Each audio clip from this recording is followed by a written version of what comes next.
गर्मी की छुट्टियां शुरू हो चुकी थी। चिंटू और चिंकी बहुत खुश थे। मम्मी पापा ने कहा, इस बार नाना नानी के घर चलो। दोनों ने बैग पैक किए और ट्रेन से रवाना हो गए। गांव का नाम था चंदनपुर। वहाँ पर नेटवर्क नहीं था, लेकिन शांति बहुत थी। स्टेशन पे नाना इंतज़ार कर रहे थे, पर वो अजीब से लग रहे थे। नानी ने मुस्कुराते हुए दरवाज़ा खोला। उनकी आंखों में एक अजीब सी चमक थी। उनका घर बहुत पुराना था, लकड़ी की छत और दीवारों पर दरारें। रात को चिंकी ने आवाज़ सुनी, चिंकी बाहर आओ। उसने खिड़की से देखा, कोई नहीं था।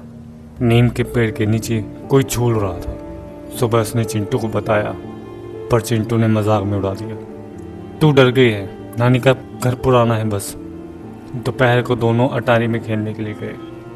वहाँ एक पुराना ट्रंक मिला। उस पर धूल और मकड़ी के जाले थे। उन्होंने ट्रंक खोला।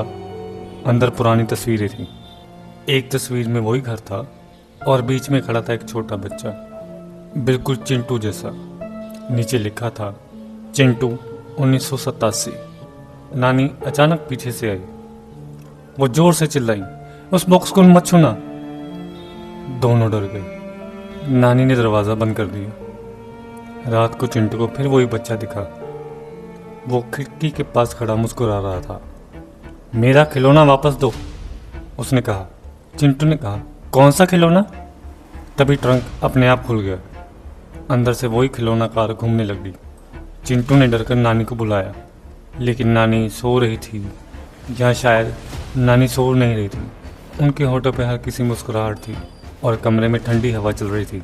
अगले दिन नाना बच्चों को गांव के मंदिर ले गए।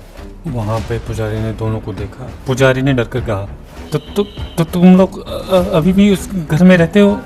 चिंकी ने पूछा, क्या हुआ हमारे घर को?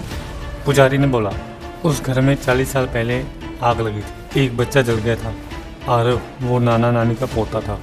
चिंटू और चिंकी सुन रहे थे। पर हमारे नाना नानी तो जिंदा है। पुजारी ने डरकर सर हिलाया। नहीं बेटा, वो तो कई साल पहले उसी आग में सड़कर मर गए थे। दोनों बच्चों का चेहरा सन पड़ गया।